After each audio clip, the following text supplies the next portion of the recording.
Hello and welcome to some more Star Citizen with patch notes for the 3.5.0 OPTU patch. We'll talk about what's been added to the game, what's been fixed, and then talk about the major blockers that are left behind.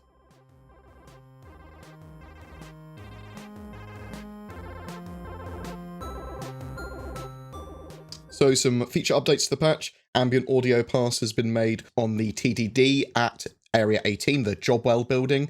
Player idle time no longer counts down while in quantum travel, so players should no longer be kicked for inactivity while traveling in quantum. Obviously, that would be a bit harsh. If you're traveling from one side of the system to another, only to be kicked, and when you get 3/4 of the way there. They've retuned the Buccaneer to better fit with the new flight model, which some people will very much like. They've reduced Gatling velocity and increased lifetime to maintain normal range for all of the Gatling weapons. They've increased cannon velocity as well, which leads to a little bit of a changed meta. Cannons do feel reasonably good now. I quite like what they sort of like are doing with them. I think anyway, it's hard to tell because until I have a load of people to play with regularly, and they've got like a set doesn't keep on changing sort of patch, that's when I can do the work out what I think is overpowered and not overpowered so much.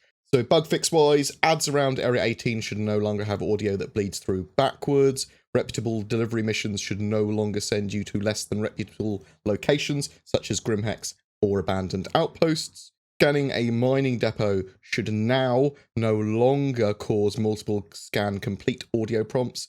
Players should no longer be interdicted by local security when not wanted.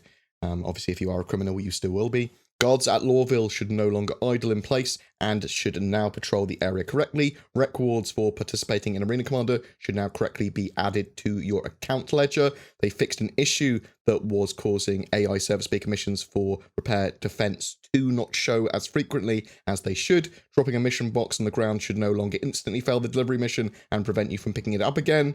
Players should now be able to start an introduction quest with a mission giver while other players are already on the quest. They fixed many things. VoIP calls not showing the interiors of their ship to other players. An issue with the Cloverstar Neely missions with the server cradle that you couldn't interact with. Now you can interact with it properly. They fixed NPC server speaker missions so that they now correctly appear around the rest stops. Multiple ship glass interiors incorrectly reflecting the exterior environments have been fixed. An issue that caused an NPC to not appear when interdicting a player has been fixed. Fixed issues with the Cytec X52 and 55 throttles so that pushing up on the throttle now correctly initiates thrust. Lots of people were asking me why they couldn't get their joysticks working, and I didn't know because I didn't have an X55 or 52 to hand at the current second. So I was like, what? Just put the throttle forward. They fixed an issue causing high difficulty service beacon missions to not appear. The following ships now properly achieve landing states: the Caterpillar, Gladiator, Merlin, Retaliator, Buccaneer, M50, Scythe, and Glaive. They also fixed an issue with certain derelicts spawning too close to the surface of planetary bodies. An issue causing the Constellation cargo bay being destroyed when flying into a hangar on ArcCorp.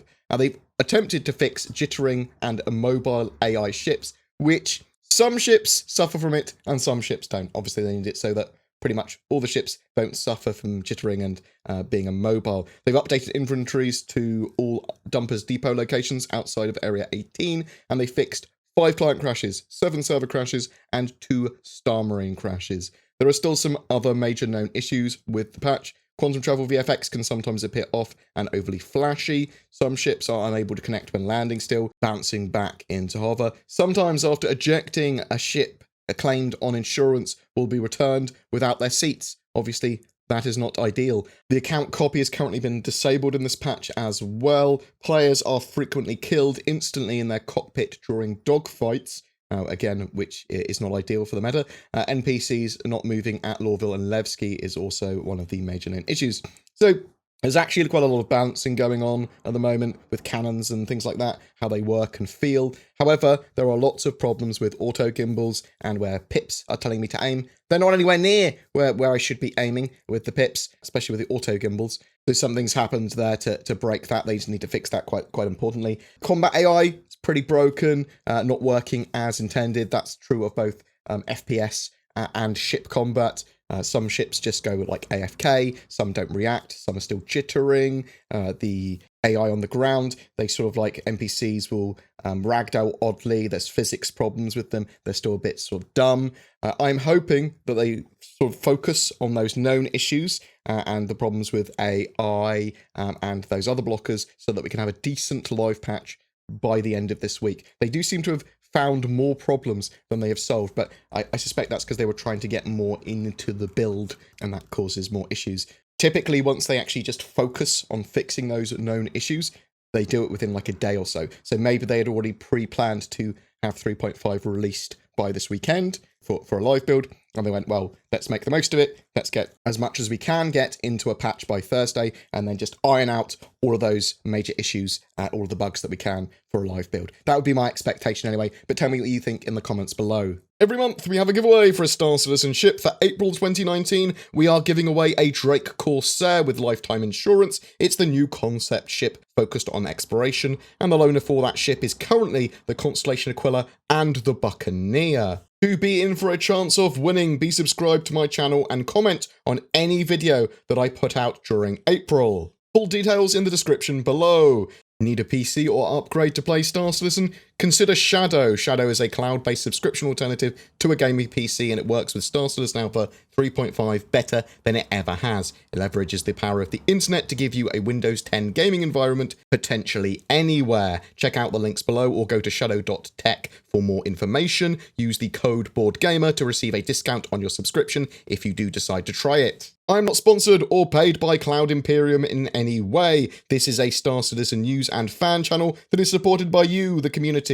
Patrons, donations, subscriber stars, YouTube members, that little join button underneath my videos, all help support the channel and allow me to create regular video content, maintain a website, upload podcasts, and more. If you wish to go that extra mile, it is amazingly helpful. There is occasional exclusive content for those that do as well.